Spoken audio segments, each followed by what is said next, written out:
Alright guys, welcome back. Day 2 of the being in the lockdown sort of thing of the weekend. Working on the cars again. It's just not better than what we're doing today. So I'm sort of working on the manifold still, because it's taking forever. But I want to get it right, so I'm taking my time. Currently now I'm just getting it all flat surface, so when it bolts onto the head, everything's flat and it's not going to be under equal pressure and eventually cause problems in the future. So I'll be doing that. And I'll show you what my dad's doing as well. So here's the manifold. All I'm doing is literally putting on some a flat surface, 150 grit paper, wet paper. So I wet the paper quite a lot and then sort of just slide it in a circular motion like so, and that should eventually get this surface all flat and flush where it needs to be. I've also finished all the sanding now and all the tubes, all very close to being. Might do a few touch-ups here and there, but it's getting pretty close and a lot smoother than what it was before with that filler in there. And yeah, it's just tightening up really, making it look good before I paint it. And over here, Dad's been busy on the lathe today. So what have you made, Dad, over here? Right, so I've had to make these little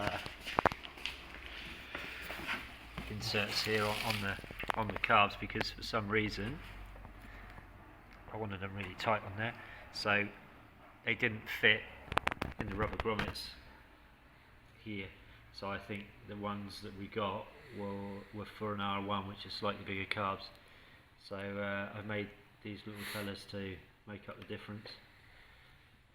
So they're pretty tight on there, which is how I want them. So we have R6 carbs from a Yamaha 1999 bike.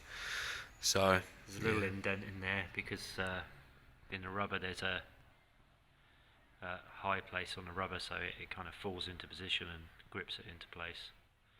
So they fit nice and snug in the rubber on the manifold. And nice and snug on here, and we'll probably glue them on there. They are actually. I tried to make it like an interference fit, but because these carbs aren't accurately machined on the outside, we'll probably have to bond them on there with some kind of aluminium glue, which is fine. So then they can go straight into the rubbers. It gives us an option later on as well, because if we change to bigger carbs, maybe we can get some R1 carbs. They'll go straight into the rubbers, so no need for these. So originally it came out of a big lump of aluminium, which is turned them down into those on the lathe.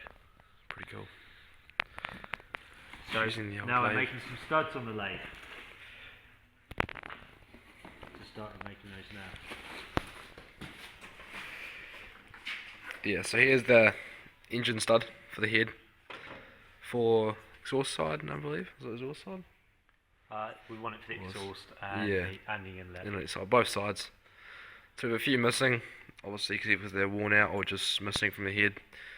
So Dad's now just going to make some new ones just from a bit of steel. Cool, so that's today's update. Stay tuned for more.